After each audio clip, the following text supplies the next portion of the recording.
The internet is in a bit of an uproar this week after the premiere of the new season of The Boys. Apparently, conservatives have only just now figured out that not only just Homelander, but pretty much the entire show and the comic on which it was based was satirizing their point of view, which is incredibly credulous that it took them 4 seasons or what have you to realize this, but this is not the only thing that frequently gets misunderstood in fandom. In fact, there's a great and storied history of it. Idolizing bad guys is nothing new, and media literacy is at an all-time low. You can't satirize bad people and expect them to understand it when the bad guys do stuff that they think is good, actually. Stick around. I'm Dan Umpton, and this is the Doomcast.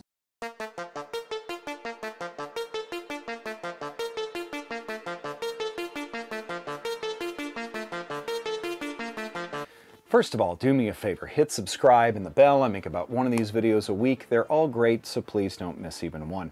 I can't really imagine quite where it started, but I don't think all bad guys always had a following. Certainly not all do now, but characters like Dr. Doom and Lex Luthor had fandoms, but mostly by proxy since their creation. People are a fan of Fantastic Four, Superman, and of course they like the villain too, because that makes the story interesting. That is to say, they're obviously cartoon evil, but the color scheme and the bombast, it does have a certain allure, I'll admit that. But at some point, and I think it was early MCU, Hollywood decided that having a somewhat sympathetic villain was very helpful to the story. It's true, you've got to have a villain that is at least relatable to a degree. Loki, Thanos, maybe Ultron, certainly Killmonger, I guess, in their MCU forms, fit that bill. Right, a cartoon villain wanting to murder trillions just to impress Death because he's in love with her wasn't relatable, so it came down to making Thanos an eco-fascist who wanted to kill living things to make resources more available. Instead of double the resources? This is from a guy who was raised on a terraformed Titan, a moon of Saturn. But there's a pretty big difference between relatable, or being able to understand a character's viewpoint, and actually admirable, liking the things that they do. The obsession with gleeful sadism was already pretty mainstream pre-Thanos, pre-Loki, pre-any MCU, anything. The Joker, Deadpool, Harley Quinn, Lobo, all characters that have received an arguable moral glow-up in the past, but all started pretty awful, most of them intentionally, and had been fan favorites for quite a while, not because they were good, but because they were chaos. Cosplayers especially, you'll find, still commonly portray your big three, Joker, Deadpool, and Harley very frequently. Are guns cool? Katanas? Green hair and purple suits, large hammers and spandex? Yes, to all. We all agree. We love those things. But the license to embody chaos seems to be particularly enchanting now in a society of increasingly nihilistic consumerism. And you get fans of the Joker who I think fundamentally misunderstand the character as well. Joker as a cultural mainstay shifted around the release of The Dark Knight from being merely an embodiment of chaos and evil that he'd evolved from a truly clownish character in the 1950s and 60s. By 2008, Heath Ledger's Joker was a politically neutral agent of revolution with no specific agenda other than chaos as previously defined. But his crimes in Dark Knight reflected the deep disenfranchisement of most regular Americans' frustration with the financial system and do-nothing politics, which obviously that's what all of his crimes revolved around in The Dark Knight.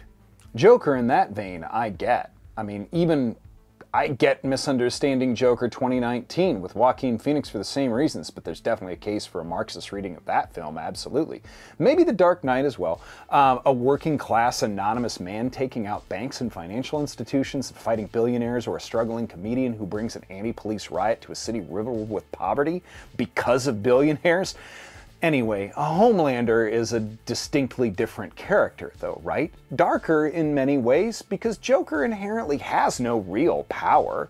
He's a regular working class person that doesn't have anything other than ingenuity and anger and nothing to lose. Homelander has all the power. of Superman, obviously, and in Garth Ennis and Derek Robertson's original volumes of The Boys, this was entirely intentional. The series, originally published by Wildstorm, later Dynamite, featured almost no sympathetic or truly benevolent characters outside of Starlight and maybe Wee Huey.